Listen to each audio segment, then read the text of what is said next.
एक पंखे में ससुराल और मायके वाले। आरती अपने पति रमेश, सास ससुर बलराम और दामिनी और दो नंद रिया, दिया और देवर अजीत के साथ एक छोटे से कमरे के ससुराल में रहती है। आरती और रमेश की शादी एक दिन पहले ही हुई थी। रमेश के परिवार वाले बहुत ही गरीब थे। शादी के बाद रमेश और आरती सबके साथों से एक कमरे में रहने सोने लगे।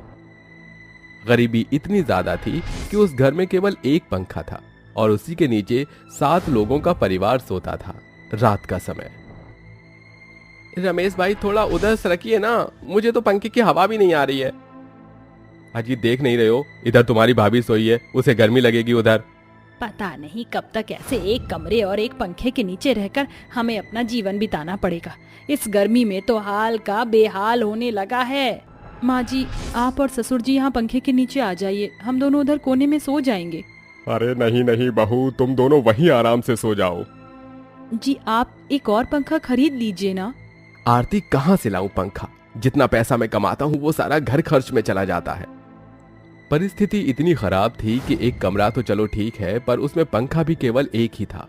अब इतने गर्मी भरे माहौल में एक कमरे में एक पंखे के नीचे 7 लोगों के लिए सोना बहुत मुश्किल हो रहा था। पर गरीबी के चलते ये तकलीफ भी बर्दाश्त करनी पड़ रही थी। जैसे तैसे रात बीत जाती है। अगले दिन आरती मार्केट से अपने घर आती है। तभी उसे अपने ससुराल के पड़ोस के घर की बहू कविता मिलती है। दोनों में काफी बातचीत होती है। आरती बहन, मेरे ससुराल वाले और मायके वाले दोनों ही बहुत बीमार हैं। मेरे ससुराल में मेरी सास के कमरे में एसी है, मेरी नंद के कमरे में एसी है, बस मेरे कमरे में एसी नहीं है। ऐसा क्यों? जब ससुराल वाले इतने अमीर हैं तो आपके कमरे में एसी क्यों नहीं लगाए? क्या बताऊं कविता बहन, मेरे पति कमलेश कहते हैं कि उनकी माँ का कहना है कि बहू बेटी को हर बात का ऐशो आराम मिलने लगे ना तो वो आलसी हो जाती हैं और सर पर बैठ जाती हैं। अरे ये क्या बात हुई भला?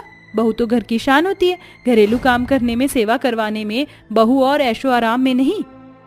नहीं नहीं, ये तो गलत बात है। मेरे ससुराल वाले ही ले लो, गरीब जरूर हैं, एक ही कमरा है और उसमें पंखा भी एक ही है और सोने वाले 7 लोग हैं, पर मेरे ससुराल वाले मुझे इतना प्यार करते हैं कि मुझे अपने घर की बहू नहीं बल्कि बेटी मानते हैं।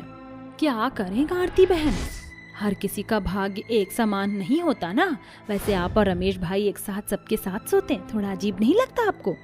अजीब तो लगता है, पर परिस्थिति ही ऐसी है तो क्या कर सकते हैं। पर मुझे इस बात का कोई दुख नहीं है क्योंकि मेरे ससुराल वाले मुझे अपना मानते हैं और यही मेरे लिए बहुत है।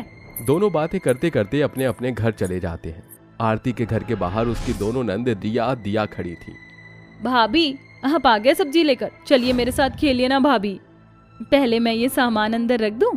भाभी लाइए, मैं ये सामान अंदर रख देती हूँ और आपके लिए ठंडा पानी भी ले आती हूँ। इतनी धूप से आप थक गए होंगे ना। दिया वो सब्जी आरती के हाथ से लेकर अंदर चली जाती है और इसके लिए एक गिलास ठंडा पानी ले आती है। नंद भाभी में ऐसा प्यार देखकर कविता की आंखें नम हो जाती हैं। तभी आरती की सास दामिनी बाहर आती है। बाहू, मैं मेथी की सब्जी बना रही हूँ, तू खाएगी ना सब्जी या और कुछ बना दूं तेरे लिए? अरे माँ जी, मैं बना लेती हूँ ना। नहीं नहीं बहू, जब से तू घर में आई है अकेले तू ही काम कर रही है, थोड़ा मौका अपनी सास को भी दे सेवा करने का। वाह आरती बहन, सच में आप बड़ी भाग्यशाली हैं कि आपको इतना प्यार करने वाला ससुराल मिला। हर लड़की का भाग्य ऐसा नहीं होता आरती बहन। उतने में कविता की सास कोमल कविता को आवाज लगाती है। अरे ओ महारानी, क्या सारा दिन वहीं खड़ी रहोगी या घर में आकर काम कौन तेरा बाप करेगा क्या? कविता दौड़ती हुई अपने घर में चली जाती है। तभी उसकी नंद अनीता कविता से कहती है, भाभी जल्दी से मेरे लिए बाजरे की रोटी बना दो। जी अनीता बहन, अभी बना देती हूँ। बाहू, बाजरे की रोटी बाहर जाकर चूल्हे पर बना, घर में गैस पर नहीं। इतना बड़ा घर होने के बाद, हर ऐशो आराम होने के बाद भी कोमल कविता को बाहर चूल्हे पर ही खाना बनाने को कहती थी। रात का समय, कविता अपने कमरे में आती है। जी कितनी गर्मी लग रही है यहाँ, आप एसी नहीं तो कम से कम एक कूलर तो लगा दो कमरे में, थोड़ा ठंडा तो लगेगा हमें। अनीता बहन, माँ जी, ससुर जी, इन सब के कमरे में एसी है, बस हमारे कमरे में नहीं है। ऐसा क्यों जी? कविता माँ ने मना किया है। तभी ये बात कोमल सुन लेती है। ओ महारानी, अब क्या मेरे बेटे को मेरे खिलाफ बहकाने में लगी है क्या तू? अमर बेटा, तू चल मेरे कमरे में सो जा, वहाँ एसी लगाए, तुझे अच्छे से नींद आएगी। कोमल अमर को अपने कमरे में लेकर चली जाती है। कविता के साथ ये रोज का था। कोमल इसी तरह कविता पर अत्याचार करती थी। अगले दिन सवेरे कविता के माता पिता कुलदीप और सुरेखा कविता के ससुराल आते। इधर आरती के गरीब माता पिता हर्ष और मानवी भी आरती के ससुराल आते हैं। दोनों बहुओं के माता पिता सवेरे से शाम तक अपने अपनी बेटियों के ससुराल में रहते हैं। रात का समय, तभी अचानक तेज तूफानी बारिश शुरू हो जाती है। माँ, पिताजी, आप दोनों आज रात यहीं रुक जाइए ना, बाहर कितनी बारिश हो रही है। कैसी बातें कर रही हो बहू, ये लोग कहाँ सोएंगे, इन्हें जाने दो। सवेरे से तो यही है ना ये, और वैसे भी इनके पास अपनी कार है, कौन सा ये बारिश में पैदल जा रहे हैं। ये बात सुनकर सुरेखा और कुलदीप की आंखें नम हो जाती हैं। माँ जी, इतनी बारिश में कैसे कार चल पाएगी। कोई बात नहीं कविता, हम चले जाएंगे। दोनों इतनी बारिश में वहां से चले जाते हैं। ये देखकर कविता बहुत रोने लगती है कि उसकी सास ने एक रात भी उसके माता पिता को अपने घर में नहीं रुकने दिया। इधर आरती के घर में, हर्ष भाई, आज रात आप दोनों यहीं रुक जाइए, बाहर मौसम बहुत खराब है, आप कल सवेरे चले जाना। नहीं नहीं, आप लोगों को तकलीफ हो जाएगी, हम चले जाएंगे। बहन जी, आप इतनी तूफानी बारिश में जाएंगी ना तो हमें तकलीफ होगी, और वैसे भी आपके साथ बातों बातों में आज का दिन कैसे गुजर गया पता ही नहीं चला। हाँ माँ, आप दोनों रुक जाइए ना, कल चले जाना। अपनी बेटी के ससुराल वालों का ऐसा प्यार देखकर आरती के माता पिता की आंखों से आंसू निकल आते हैं और वो दोनों वहीं रुक जाते हैं। थोड़े समय बाद, हर्ष काका, आप और काकी दोनों यहाँ पंखे के नीचे सो जाइए, घर में एक ही पंखा है, हम सब उधर कोने में सो जाते हैं। अरे नहीं नहीं बेटा, आप सब यहाँ पंखे के नीचे सोइए, हम उधर कोने में सो जाते हैं। काका काकी, आप दोनों बुजुर्ग हैं, आप पंखे में सोइए। ये देखकर दोनों रोने लगते हैं और हर्ष, मानवी, दामिनी और बलराम चारों पंखों के नीचे सो जाते हैं। अगले दिन कविता अपने घर के बाहर उदास बैठी थी। तभी आरती अपने माता पिता के साथ बाहर आती है। आरती बिटिया, सच में तुम्हारे ससुराल वाले बहुत ही अच्छे हैं। कल रात इतनी तूफानी बारिश में उन्होंने हमें अपने घर से जाने नहीं दिया और खुद बिना पंखे के गर्मी में सोकर हमें पंखे में सुलाया। सच में बिटिया, हमें गर्व है कि हमें ऐसे समधन और समधी मिले हैं। हर्ष की ये बात सुनकर कविता उदास हो जाती है। हर्ष मानवी के जाते ही आरती कविता के पास आती है। क्या हुआ कविता बहन? आरती बहन, सच में आप बहुत भाग्यशाली हो कि आपको इतना प्यार करने वाला ससुराल मिला। कल रात मेरे घर भी मेरे मायके वाले आए थे, पर मेरे ससुराल वालों ने उन्हें एक रात भी यहाँ रुकने नहीं दिया। बाहर इतनी तूफानी बारिश हो रही थी, फिर भी मेरी सास ने अपने बड़े से घर में मेरे माता पिता को एक रात सोने नहीं दिया। अच्छा हुआ कविता बहन, मेरे ससुराल वाले आपके ससुराल वालों की तरह नहीं है। वो गरीब जरूर हैं पर दिलदार हैं। इतना कहकर आरती अपने घर में चली जाती है। तभी ये सारी बात कोमल सुन लेती है और वो कविता के पास आकर उससे माफी मांगने लगती है। मुझे माफ कर दे बहू, आज आरती बहू की बातें सुनकर मुझे एहसास हुआ कि जीवन में पैसा और अमीरी मायने नहीं रखती, इंसान की इंसानियत और अच्छाई ही मायने रखती है। मैंने तेरे और तेरे मायके वालों के साथ बहुत बुरा किया। बहू मुझे माफ कर दे, मैं आज के बाद कभी ऐसा नहीं करूंगी। ये बात सुनकर कविता कोमल के गले लिपटकर खूब रोने लगती है और आखिरकार आरती और उसके ससुराल की अच्छाई देखकर एक सास की आंखें खुल गई और वो हंसी खुशी अपनी बहू के साथ अपना जीवन यापन करने लगी। एक छोटे से गांव में लीलावती अपने बेटे और अपनी बहू के साथ रहा करती थी। लीलावती जंगल से लकड़ियां लाकर गांव में बेच दिया करती थी, जिसके चलते उसे कुछ पैसे मिल जाया करते थे। उन पैसों से वो अपने घर का गुजारा किया करती थी। लेकिन उसका अयाश बेटा हमेशा उसके पैसों का गलत इस्तेमाल किया करता था और घर की तरफ जरा भी ध्यान नहीं देता था। एक शाम उसका अयाश बेटा रोहन घर में बैठा हुआ अपनी माँ के आने का इंतजार कर रहा होता है। अभी तक माँ नहीं आई, जैसे ही माँ आएगी मैं वैसे ही माँ से कुछ पैसे लेकर अपनी बाटली लेने के लिए चला जाऊंगा। सुबह से एक बूंद भी दारू नहीं पिए, मेरा तो जी भी खराब हो रहा है। अजी कितनी बार समझाया है, ये दारू शराब पीना छोड़ दीजिए, इससे आपके शरीर को बहुत नुकसान पहुंच सकता है। ज्यादा मचमच मत कर, मेरे लिए तो पंखा हिला रही है, इतना ही काफी है। इससे ज्यादा तुझे बढ़कर बोलने की जरूरत नहीं है। बीवी है इसलिए अपनी औकात में रह, वरना तू जानती है ना तेरे साथ क्या करूंगा। रोहन की बात सुनकर बेचारी अंजलि हाथ से पंखा लाकर रोहन को हवा करने लगती है। तभी उसकी बेटी नंदिता कहती है, अरे माँ, केवल पिताजी की ही हवा कर रही हो, मेरी भी हवा करो ना, बहुत गर्मी लग रही है। माँ, मैं कह रही थी कि क्यों ना आप भी एक कूलर खरीद लो, हमारे घर में कूलर नहीं है। कूलर की बहुत ठंडी ठंडी हवा आती है और गर्मी भी नहीं लगती। अरे बेटी, तू तो जानती है ना, तेरी दादी जितना भी कमाती है उसी से घर का गुजारा हो जाता है। उसके ऊपर एक भी रुपए नहीं बच पाते। फिर इतने से पैसे में हम लोग कूलर कैसे खरीदेंगे? अरे कैसी माँ हो तुम, अपनी बेटी की ख्वाहिश को पूरा नहीं कर सकती हो? हाँ, तुम जैसी माँ को तो डूब मर जाना चाहिए।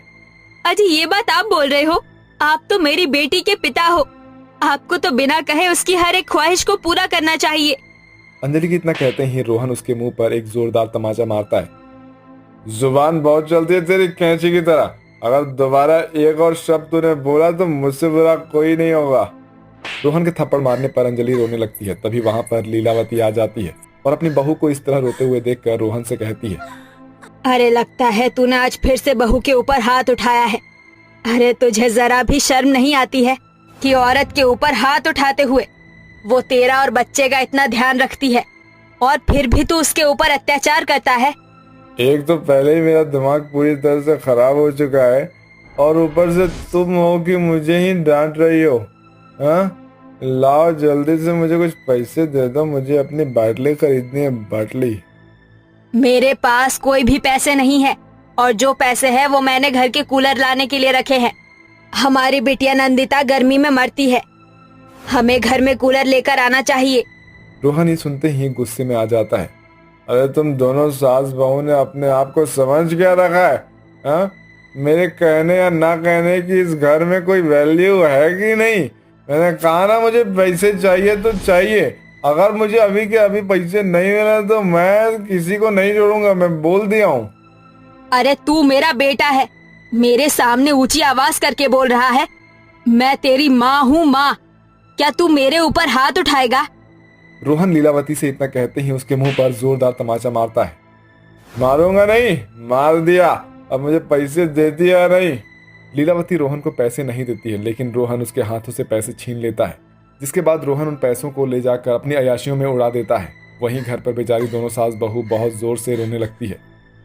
आखिर मैंने ऐसी कौन सी गलती कर दी है, कौन से पाप कर दिए जो मैंने इतना गंदा बेटा पैदा किया? इससे अच्छा होता कि मैं बिना संतान के रहती, मेरी कोई औलाद ही ना होती। ऊपर से मैंने तेरी जिंदगी भी खराब कर दी। ऐसी बात नहीं है माँ जी, मेरे लिए एक देवी जैसी माँ मुझे मिली और एक प्यारी सी बेटी, और मुझे क्या चाहिए? मेरे लिए तो इतना ही काफी है माँ जी। अंजलि की ये बात सुनकर लीलावती को खुशी मिलती है और वो उसे गले से लगा लेती है, जिसके बाद लीलावती जंगल से लाई हुई लकड़ियों को काटने लगती है। एक के बाद एक लीलावती लकड़ी काटती रहती है। तभी उसके सामने एक बहुत प्यारी सी लकड़ी आती है, जिसे देखकर लीलावती कहती है, कितनी प्यारी लकड़ी है, लेकिन मैं इस लकड़ी का करूंगी भी क्या? इससे अच्छा तो इसे काटकर बेच दूंगी, कम से कम कुछ पैसे तो मिलेंगे मुझे। ऐसा कहकर लीलावती कुल्हाड़ी उठाती है और लकड़ी पर मारने ही वाली होती है कि तभी अचानक से लकड़ी बोल पड़ती है, अरे नहीं नहीं, मत मारो, मुझे क्यों मार रही हो? मैंने तुम्हारा क्या बिगाड़ा है? मैं कोई मामूली लकड़ी नहीं हूँ, मुझे मारकर तुम्हें कोई फायदा नहीं होगा। लकड़ी को ऐसा बोलता हुआ देखकर लीलावती के हाथों से कुल्हाड़ी भी नीचे गिर जाती है और जिसके बाद लीलावती लकड़ी से कहती है, ये कैसा करिश्मा है, तुम लकड़ी होकर बात कर रहे हो? मुझे तो विश्वास ही नहीं होता, एक लकड़ी बात कैसे कर सकती है? मैं कोई मामूली लकड़ी नहीं बल्कि जादुई लकड़ी हूँ। अगर तुम मुझसे कुछ भी बनाओगी तो वो चीज जल्दी बन जाएगी और तुम उससे हमेशा लाभ उठा सकती हो। और अगर मैं तुम्हें सिर्फ काट कर बेच दूँ तो? इससे तुम्हें ही भारी नुकसान होगा, क्योंकि मुझसे जो फायदा तुम उठा सकती हो वो फायदा तुम उठा नहीं पाओगी। लकड़ी की ये बात सुनकर लीलावती को लालच आ जाता है, जिसके चलते वो लकड़ी को काटती नहीं है और उसी लकड़ी से एक लकड़ी का कूलर बना देती है। अरे ये क्या, मैंने तो लकड़ी का कूलर बना दिया, लेकिन अब इसको चलाऊंगी कैसे? हमारे घर में तो बिजली का कोई कनेक्शन ही नहीं है। लीलावती की इतना कहते ही लकड़ी का कूलर अपने आप चलने लगता है, जिसकी हवा खाते ही लीलावती बिल्कुल फ्रेश महसूस करती है और साथ ही बहुत खुश हो जाती है। वो खुशी के मारे फौरन ही अपनी बहू अंजलि को बुला कर लाती है। अरे ये देखो तो सही, कितना सुंदर है। अरे बहू, कहाँ हो तुम? जल्दी से यहाँ पर आओ। देखो, मैंने तुम्हारे लिए जादुई कूलर बनाया है। ये सुनते ही अंजलि फौरन बाहर आती है और सामने लकड़ी का जादुई कूलर देखकर हैरान रह जाती है। अरे बाप रे बाप, ये तो सच में जादुई लकड़ी का कूलर है। बिना बिजली के चल रहा है। आखिर ये अद्भुत चमत्कार हो कैसे सकता है? लीलावती अंजलि को जादुई लकड़ी के बारे में सब कुछ बताती है, जिसे सुनकर अंजलि कहती है, अरे वाह माँ जी, विश्वास ही नहीं होता। ये तो दुनिया का 8वां अजूबा है। और पता है, मुझे तो ऐसा लग रहा है जैसे लोगों की कहावत पूरी हो गई हो। कैसी कहावत? किस कहावत की बात कर रही है? अरे माँ जी, वही कहावत कि भगवान जब देता है तो छप्पर फाड़ कर ही देता है। ये सुनते ही लीलावती बहुत खुश हो जाती है, जिसके बाद वो अपनी बहू और अपनी बेटी के साथ कूलर की ठंडी ठंडी हवा खाती है। अरे वाह माँ, ये कूलर तो बड़ी ही ठंडी ठंडी हवा दे रहा है। ऐसा लग रहा है जैसे हमारा घर थोड़ी ही देर में शिमला होने वाला है। हाँ हाँ, तुमने बिल्कुल सही कहा। अब हमें इन गर्मियों में गर्मी कभी नहीं लगेगी। अब हमारे पास लकड़ी का कूलर जो है, चलो अब इस लकड़ी के कूलर को अंदर लेकर चलते हैं, ताकि हम इस लकड़ी के कूलर का आनंद अपने घर में आराम से ले सके। वो तीनों कूलर को अंदर ले जाते हैं, जिसके बाद वो उस पूरी गर्मी कूलर की ठंडी ठंडी हवा खाती हैं। इस तरह दोनों सास बहू लकड़ी का कूलर बनाकर बेचने लगती है, जिससे उनकी गरीबी भी खत्म हो जाती है और वो अपनी गर्मियां जादुई कूलर की वजह से अच्छी खासी बिताने लगती है।